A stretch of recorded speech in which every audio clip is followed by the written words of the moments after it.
भाई ये कहा जा रहा है और इसके पीछे के तर्क ये दिए जा रहे हैं कि स्त्री और पुरुष की पहचान किससे होती है? लिंग से होती है। तो वो कह रहे हैं कि गुप्तांग का मतलब वही लिंग जिसको आप समझ रहे हैं। तो मैं तो सवाल एक और कर गया कि आपने किस योनि में जन्म लिया है, हालांकि उसका जवाब मिला नहीं, लेकिन आप जरा बताइए क्या है।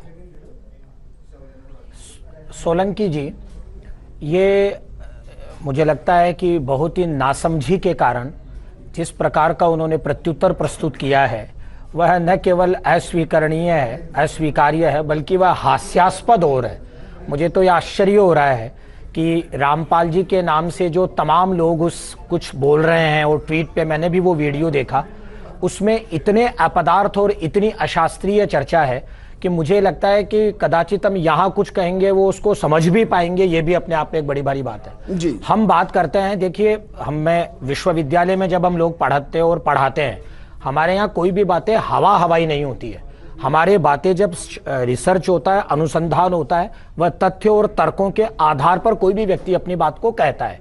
अब देखिए, ये एक शब्दकोश है, वामन शिवराम आपटे, ये दिख रहा होगा, और ये संस्कृत का सबसे प्रामाणिक शब्दकोश है। जो बच्चा प्रारंभिक संस्कृत पढ़ता है या जो बहुत बड़ा विद्वान हो। कौशलेंद्र दास जी, मैं उम्मीद करूंगा कि सर संस्कृत के जिन शब्दों को लेकर हम व्याख्यान कर रहे हैं उसको आप आगे बढ़ाएं। जी देखिए, जिस तरह की बात उन लोगों ने कही है वो न केवल अस्वीकार्य है बल्कि हास्यास्पद भी है। मैं भी बता रहा था कि वामन शिवराम आपटे का जो संस्कृत शब्दकोश है वह सर्वाधिक प्रामाणिक शब्दकोश है, और मैं उसको पढ़ रहा हूं।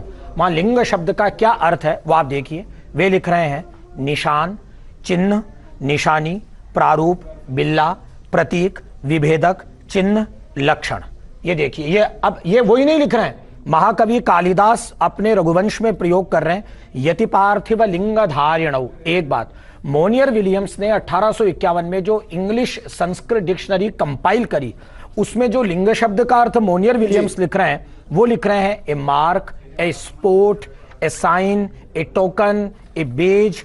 अब आप देखिए, ऐसा नहीं है कि इस शब्द को लिंगी शब्द की हमारे यहाँ इतनी चर्चा है सोलंकी जी कि मुझे जानकर के आश्चर्य हो रहा है। और यदि एक मिनट के लिए उनकी बात को हम मान लेते हैं, वो कह रहे हैं कि साहब ये तो पुरुष जननेंद्रिय है। अरे पुरुष जननेंद्रिय है तो उसमें जननेंद्रिय की कोई आकृति नहीं है। वह जो शिवलिंग है उस शिवलिंग की किसी प्रकार की आकृति नहीं है, वह लिंगाकृति को प्राप्त नहीं है। वह लिंग शब्द का अर्थ क्या है? प्रारूप। लिंग शब्द का क्या तात्पर्य? चिन्ह। कौशलेंद्र जी, हास्यास्पद कार्य तो आप कर रहे हैं। आपने जिस वामन शिवराम आपटे जी के हिंदी संस्कृत शब्दकोश का जिक्र किया है उसमें लिंग के कुल 14 अर्थ हैं, और आपने उनको चतुरता दिखाते हुए न तो स्क्रीन पर पढ़ा पूरा, न ही जनता को दिखाया। उसमें नीचे लिखा है लिंग का अर्थ पुरुष की जनेंद्रिय, स्त्री पुरुष को बोध कराने वाला चिन्ह भी होता है, जो कि आपने नहीं पढ़े और ना ही जनता को दिखाया। शास्त्री जी अब वो दिन गए कि आप 2-4 लाइन बोल देते थे संस्कृत की और भोली भाली जनता तालियां पीटती थी, वाह पंडित जी कमाल कर दिया, क्या बात है। अब तो सब समझदार है, सब शिक्षित है, सबको पता है कि बात क्या है। आप जो चतुराई से दिखाना चाह रहे हैं कि लिंग का मतलब यहाँ पे निराकार की बात हो रही है, वो समय अब गया, अब आपकी दाल नहीं गलने। प्रोग्राम का नाम था शास्त्रार्थ, और प्रोग्राम में एक भी शास्त्र नहीं थे आपके पास। मतलब गीता, वेद, पुराण कहाँ थे ये आपके प्रोग्राम में? जैसे संत रामपाल जी महाराज सभी शास्त्र हर धर्म के हमें खोल खोल कर टीवी पे दिखाते हैं कि देखो इस पेज नंबर पे ये लिखा है, इस शास्त्र में ये प्रमाण है। वो आप लोगों ने क्यों नहीं किया? आप लोगों को भी जनता को सच्चाई बतानी चाहिए थी। तो अपने धर्म के ठेकेदार बनने की बजाय अगर आप अपने धर्म के शास्त्र खुद पढ़ते तो आज ऐसी नौबत ही ना आती। तो मैं आपको यही कहना चाहूंगी कि पहले अपने शास्त्रों को खुद तो पढ़िए आप लोग कि उसमें लिखा क्या है, और फिर कोई टिप्पणी कीजिए। सोलंकी जी, आपने अपने कार्यक्रम का नाम शास्त्रार्थ तो रख लिया, लेकिन 1 घंटे के कार्यक्रम में आपने 1 मिनट भी शास्त्रों को नहीं छुआ। वास्तव में शास्त्र आधारित ज्ञान सिर्फ संत रामपाल जी दे रहे हैं आज के टाइम पे, जो एक एक शब्द के लिए हमें अलग अलग पुस्तकों से 10-10 प्रमाण दिखाते हैं, एक अच्छे गुरु का फर्ज निभाते हैं, और आप कहते हैं कि उन्हें संस्कृत का ज्ञान नहीं है। आप धर्म के ठेकेदार बनने से पहले मैं आपसे रिक्वेस्ट करूंगी कि आप अपने धर्म ग्रंथों को टटोलें, उनमें क्या लिखा है समझें और एक अच्छे मीडिया रिप्रेजेंटेटिव होने का प्रूफ दें। बहुत ठगे जा चुके हैं हम आज तक धर्म के नाम पे, बट अब नहीं, क्योंकि हर कोई शिक्षित है, हर कोई समझ सकता है, और यही वजह है कि संत रामपाल जी का ज्ञान आज चारों तरफ फैल रहा है।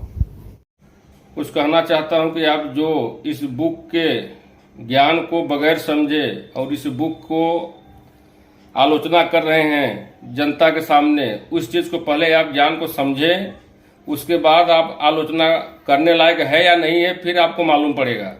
दूसरा रही बात जो आप भाषा के बारे में बोल रहे हैं, तो भाषा का मेन उद्देश्य होता है कि अपना ज्ञान दूसरे तक पहुंचाना। वो चाहे किसी भी भाषा में अपना ज्ञान आप दूसरे तक पहुंचा सकते हैं, चाहे इंग्लिश में, हिंदी में, कोई भी भाषा रहने दो, तो भाषा कुछ खास मायने नहीं रखती।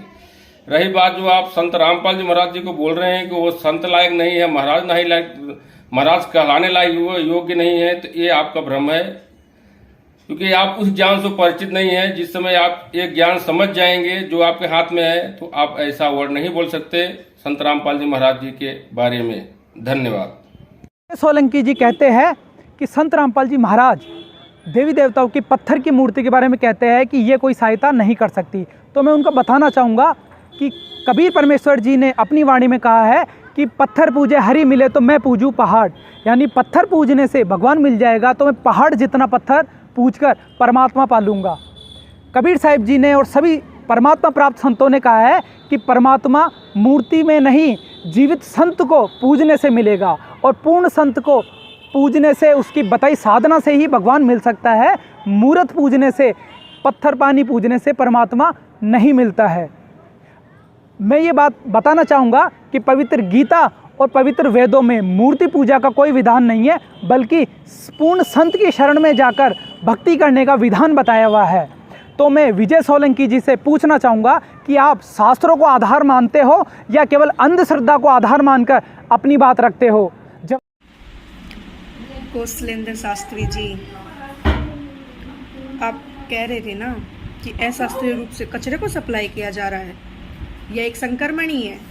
तो शास्त्री जी सुनिए, पुस्तक के हर एक शब्द का प्रमाण दिया गया है, और वो भी शास्त्रों से, और आप इसको संक्रमण बता रहे हैं। इसका मतलब तो आप हर उस एक शास्त्र पर उंगली उठा रहे हैं जिसको आज हमारे हिंदू धर्म के लोग बड़े ही चाव और श्रद्धा से पढ़ते हैं।